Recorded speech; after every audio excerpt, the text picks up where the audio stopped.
Olá, meu querido irmão, minha querida irmã, tudo bem com vocês? Eu espero que todos estejam bem, em nome de Jesus. Vamos aqui iniciarmos nosso estudo da Escola Sabatina, hoje, domingo 26 de outubro de 2025. E o tema de hoje, a iniquidade dos cananeus. Queridos irmãos, vamos aqui entender algumas passagens bíblicas, pois essas passagens bíblicas de Gênesis, Levíticos, Deuteronômio, Esdras, elas vistas em conjunto e ensinam sobre a santidade de Deus e a necessidade de seu povo se manter separado das práticas pecaminosas e idólatras e de outras nações também, pois elas mostram como o pecado e a desobediência a Deus contaminam a terra e levam ao juízo divino. Aqui em Gênesis 15, verso 16, a paciência, nós vemos aqui a paciência de Deus e a consequência do pecado.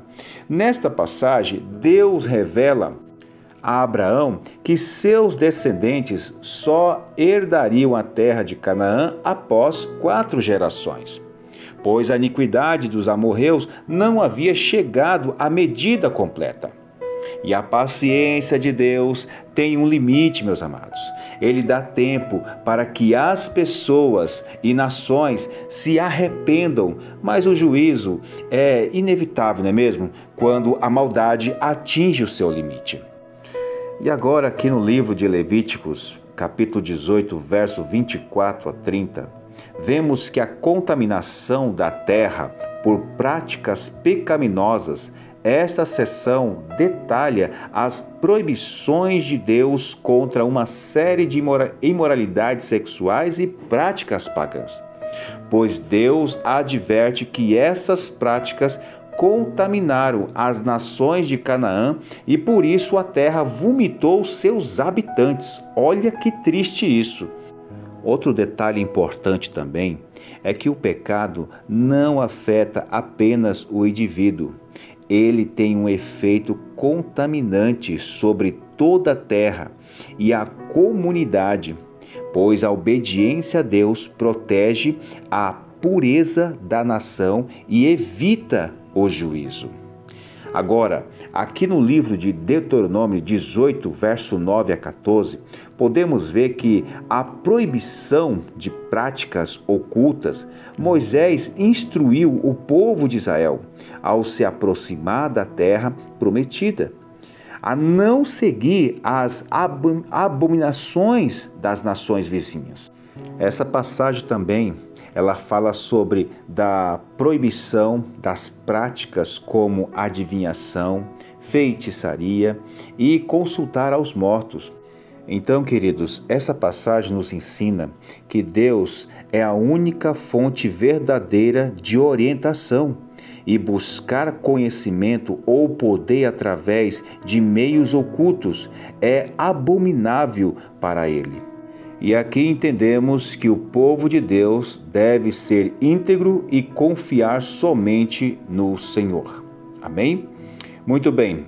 E aqui no livro de Esdras, capítulo 9, versículo 11, fala sobre a confissão de um povo que negligenciou as advertências. Nesta oração, Esdras confessa o pecado do povo de Israel, que após retornar do auxílio, havia se misturado com as nações vizinhas e adotado suas práticas pecaminosas. Queridos, ele conhecia que os profetas já haviam alertado sobre a contaminação da terra e as abominações dos povos locais. E aqui nós aprendemos que mesmo após o juízo, é possível que o povo de Deus se desvie novamente, negligenciando as advertências divinas, pois a confissão e o reconhecimento do pecado são essenciais para o arrependimento e a restauração. E aqui eu concluo dizendo o seguinte, que o ensino central, em resumo, e a mensagem que se extrai dessas passagens é que Deus exige santidade, separação das práticas pecaminosas e idólatras. Pois o pecado traz consequências severas, contaminando a terra e provocando o juízo. Queridos, a obediência e a confiança em Deus e não em outras fontes são o caminho para viver uma vida pura e abençoada, evitando a ruína causada pela desobediência. Amém?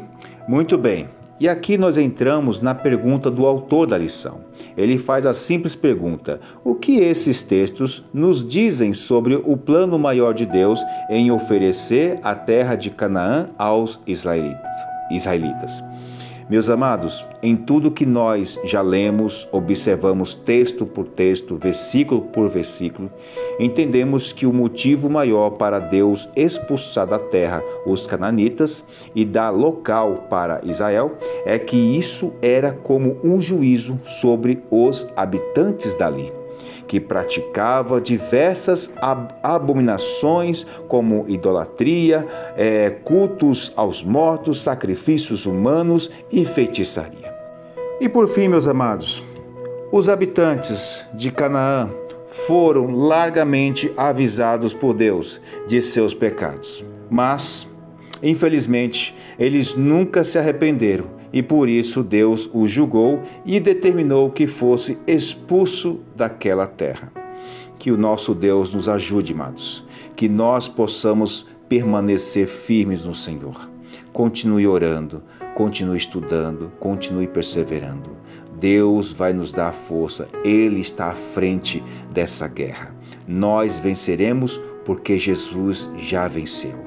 Amém? Continue firme e até o nosso próximo estudo, se assim o nosso Deus nos permitir. Vamos orar? Santo Deus, eterno Pai, muito obrigado por mais essa lição que o Senhor nos concedeu. Por favor, nos ajude, nos dê força, nos abençoe para que nós possamos cada vez mais continuar no caminho do Senhor. Perdoe, por favor, nossos pecados. Essa oração que eu te peço em nome de Jesus. Amém.